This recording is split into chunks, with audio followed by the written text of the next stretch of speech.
போயிடும் அப்படின்னு சொல்லி அவர் பேசுகிறாரு. எனக்கு பெரிய பெரிய இடத்துலலாம் வந்து பழக்கம் இருக்குது, நான் யாரை வேணாலும் நீங்கள் சொல்லிக்க, லாயரு கட்சி போலீஸ் எல்லாம் எனக்கு வந்து எல்லாரையும் எனக்கு தெரியும், நான் வந்து பெரிய கை அப்படி இப்படின்லாம் பேசி சொல்லியிருக்கிறாரு. பணத்தை மட்டும் அவர் என்ன பண்ணுறாருன்னா, பணத்தை வாங்கினவர் கொடுக்கவே மாட்டார். இதே மாதிரி திருச்சிலையும் இப்போது சமீபத்தில் வந்து ஒரு பிரச்சனை நடந்திருக்கு. என்னென்ன பார்த்துக்கிட்டிங்கன்னா, வெளிநாட்டுக்கு ஆள் ஏற்றுறேன்னு சொல்லிவிட்டு ஏற்றாமல் பணத்தை வாங்கிக்கிட்டு மட்டும் ஏமாற்றிக்கிட்டு இருந்துட்டு, இவர் என்ன சொல்கிறாருன்னா, இதே மாதிரி கோயம்புத்தூரில் உள்ளவர், நான் வந்து எல்லாரையும் எனக்கு தெரியும், நீங்கள் என்ன முடியுமோ உங்களால் முடிஞ்சதை பண்ணிங்க அப்படின்னு சொல்லி பண்ணிக்கிட்டே இருக்கிறாரு. இதுக்கு என்ன தீர்வு அப்படின்னு கேட்டால், கேஸு கொடுத்து போலீஸே வந்து பணத்தை கொடுத்து இவர் சரி கட்டிடுறாரு. போலீஸ் பணத்தை கொடுத்து சரி கட்டிடுறாரு. அதனால் வந்து பாதிக்கப்பட்ட ஆளுக்கு வந்து பணம் வரல. இதுக்கு என்ன தீர்வுன்னே கடைசியாக தெரியாமல் அவங்க வந்து கேஸும் கொடுத்தாச்சு, போலீஸில் கம்ப்ளைண்ட்டும் கொடுத்தாச்சு. ஆனால் வந்து பாதிக்கப்பட்ட ஆள் வந்து பணத்தை கொடுத்து சரி பண்ணிக்கிறாரு. மேற்கொண்டு கேட்டால், நான் வந்து எனக்கு கால் கை ஒடிஞ்சிருச்சு, அதனால் நான் ஆஸ்பத்திரியில் இருக்கிறேன், பெட் ரெஸ்ட்டில் இருக்கேன், என்னால் வர முடியாது அப்படின்னு சொல்லி போலீஸ் ஸ்டேஷனுக்கே வந்து டேக்கை கொடுத்துட்ருக்கிறாரு.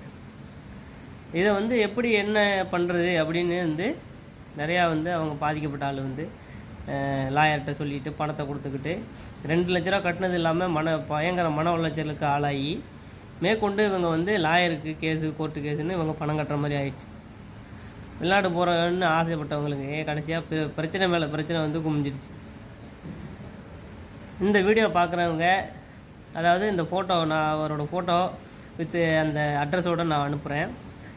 இந்த வீடியோ பார்க்குறவங்க யாராக இருந்தாலும் வந்து பணம் கட்டுறவங்க வந்து ரொம்ப பார்த்து ஜாக்கிரதையாக கட்டுங்க.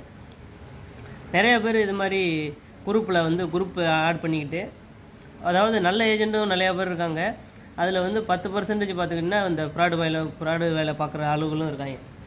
என்ன பண்ணுறாங்கன்னா, பணத்தை வாங்கிக்கிறது, வேலையை வாங்கி கொடுக்குறதில்ல, ஆனால் குரூப்பில் வந்து நான் ஏஜெண்ட்டு அப்படின்னு சொல்லி ஒரு ஏஜெண்ட்டு போகிற ஆர்டரை வாங்கி இவனை திருட்டுத்தனமாக காப்பி அடித்து இவனும் ஒரு ஆர்டர் போடுறது. இது மாதிரி நிறையா வேலை பார்த்துக்கிட்டு இருக்காங்க.